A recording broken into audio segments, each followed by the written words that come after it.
Ladies and gentlemen, welcome to Battle Talk. I am Don Battlehawk, and this is my, UFL marketing assessment or review show. Just me talking about the situation. Today I'm talking about the UFL's major weakness. Clearly, you know what it is now, even more so than kicking. And it's led to another major weakness, lower attendance numbers in some ways in some markets, and that is marketing.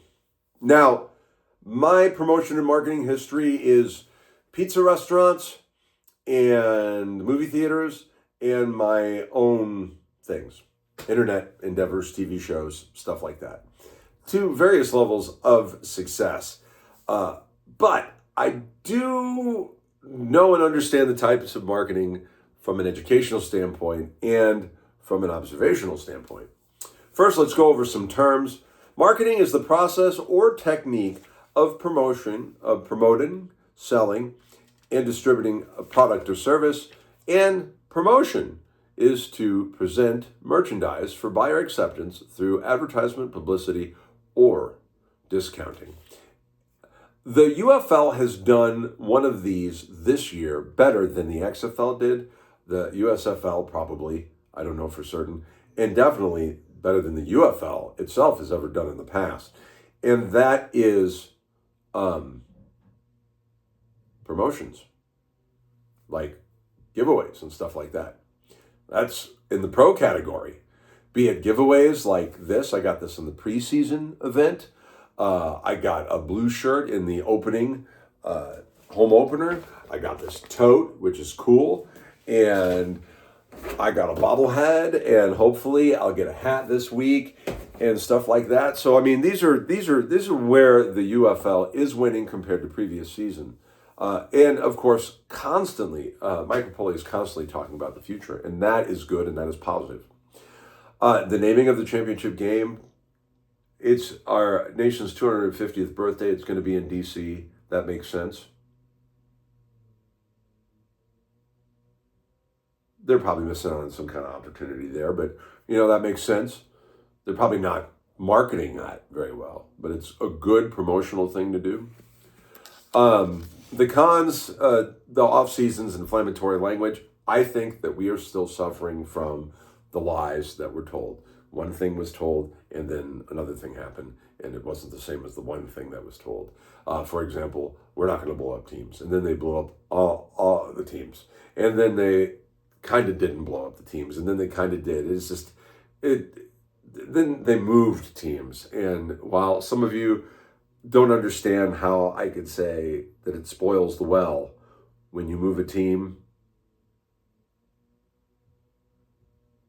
and still admit that some of these moves might have been good, but it's still spoiling the well. You can't hold both of those thoughts in your head at the same time. I don't know why. Another thing is the seeming ownership meddling. Rapoli does not need to be on the sidelines. Bad optic for one team over the other. But we had good opening weeks, almost league-wide.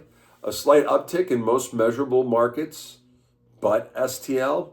A good response from Columbus and Louisville. Louisville remains a decent market so far, despite losing at home every time to this point of this recording.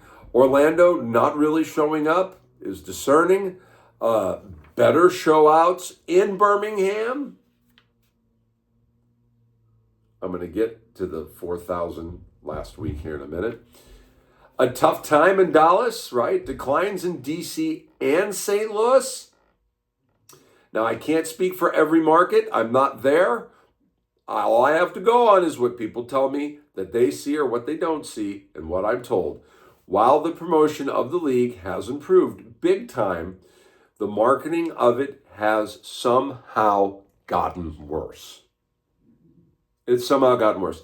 The UFL is not being a put your face first, get it in your face league.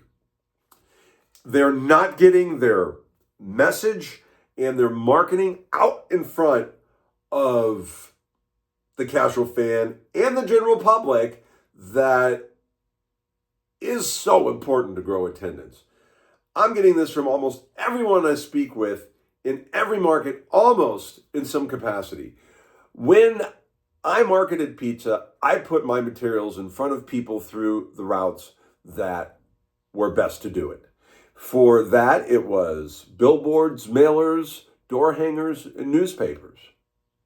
All right. Now, I'm not saying the door hangers and newspapers are the answer for the Battlehawks here. That's not the point. The point is those were the things that were available to me and that showed good returns, and I went after those.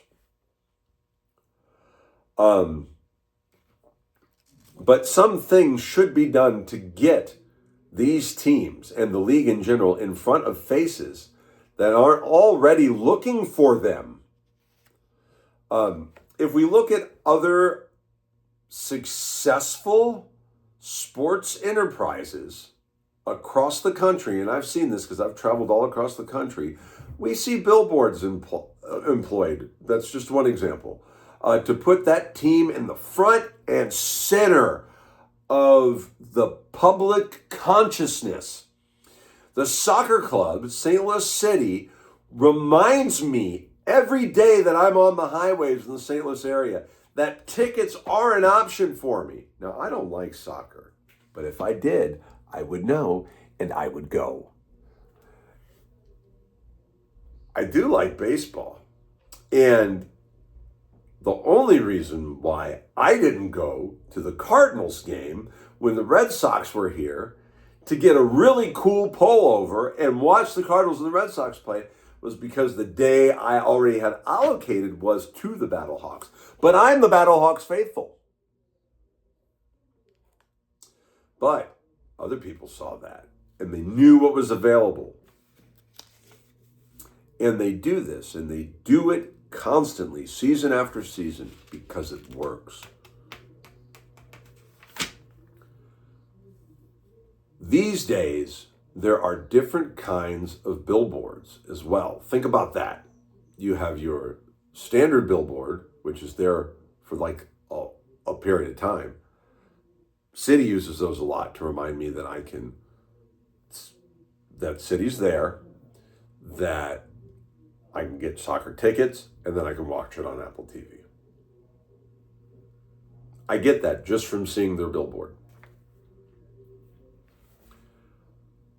Then there are the digital billboards, which is what I see a lot with the Cardinals, where I'm driving down the road. At any given point, there are billboards, and I see billboards for, I think the most recent one was a tote. They're giving away a tote.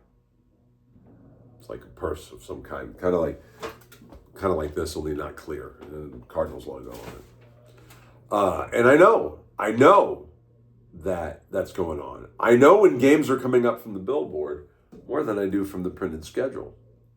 This is decoration. That billboard tells me when a game's going to happen that I might be interested in because I want a cool toy. I almost bought a billboard for Battle Talk. It's just going to say meet me at the Battle Dome, but look, my catalytic converter needed to be replaced. I do not have the funds of Fox, Cardinal, Investing, Mike Rapoli, The Rock, or Danny Garcia. One thing the UFL is good at is partnering. I do love seeing the banners that are at Lee's Famous Chicken for the Battlehawks box. But aside from the door, there's nothing up at the Battlehawk. It's on the doors. That's it. The doors that you can only see from street level if you're going into the dome.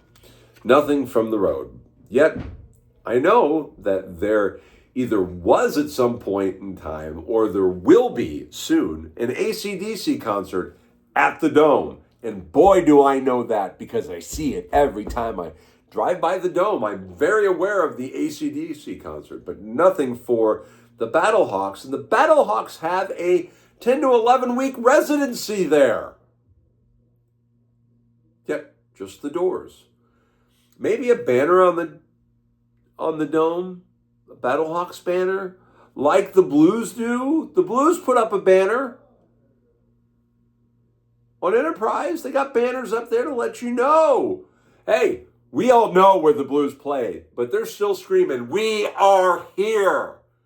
We all know where City plays, but that whole area is, "We are here." We know that the Cardinals play at Busch Stadium. They could take all of the Cardinal signage down. We know where they play, but they won't because it makes sense to have something up there, even if it's just basic, that can be seen from afar. I recently told AB that they could win my loyalty back from the Bud Light fiasco if they put up a giant Bud Battlehawks banner. It doesn't have to be Bud. It could be Michelob Ultra. It could be Seltzer. It could be Select. It could be any of those things. That I would exclusively buy and drink their beer here at my house. I love Amberbach. I would, yeah. They'd win my loyalty back. Now, I did admit that if someone else buys me another kind of beer, I'm a gentleman. I will allow them to. But I meant it. Get those banners up, man. Let the whole world know that's where the Battlehawks play. Is it too late to do it this season? I don't know. Every store should be offered window decals or signage of some kind, man. We need grassroots efforts from the organization, not just from me and other fans. That's how you grow from the 4,000 fans that are going to show up almost no matter what to 14,000 fans. You know what? Stop criticizing the 4,000 fans that showed up and stop criticizing the Birmingham fan base. The fact that as mismarketed and mishandled as the UFL seems to be doing things in multiple markets, the fact that 4,000 people showed up is amazing. And maybe if some marketing is done, maybe you'll watch that 4,000 turn into a base of 14,000 eventually. Or the 18,000 that showed up for a Rams night that we just found out about in St. Louis, not even a whole week, most of us a half week before the game. Maybe more Rams fans would have shown up and seen such an awesome product and such an awesome game and had the opportunity to see their former coach and all of the players and organization members that were there. But even the concerts, or at least the one in St. Louis, weren't really marketed all that well. I mean, there were people that were Nelly fans that I know that had no idea that they were playing at the Dome. And Nelly was going to be there.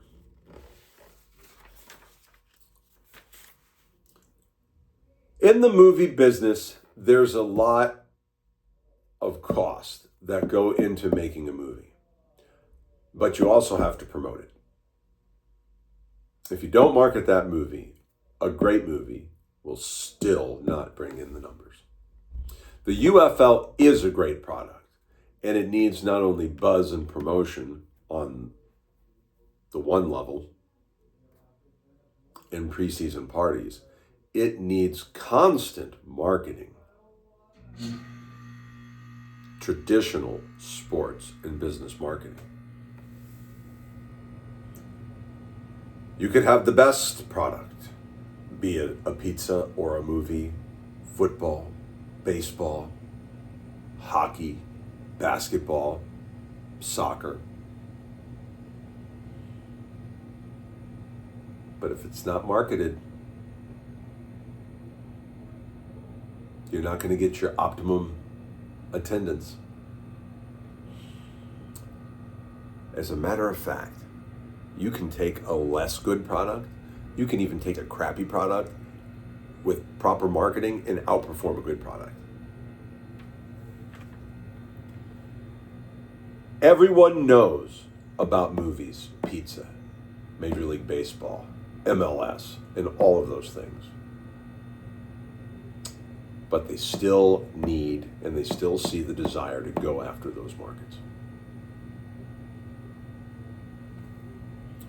We have 5 more weeks of UFL football. Lord willing, next season too. Start letting people know about it now. And don't let up on the off season. Don't fire your entire staff and just hope that inflammatory comments will carry us into good positive numbers next season. Dear UFL, I'm doing my part. A lot of us fans are doing our part. Step up your game. Love, Don Battlehawk. See you on tomorrow's show.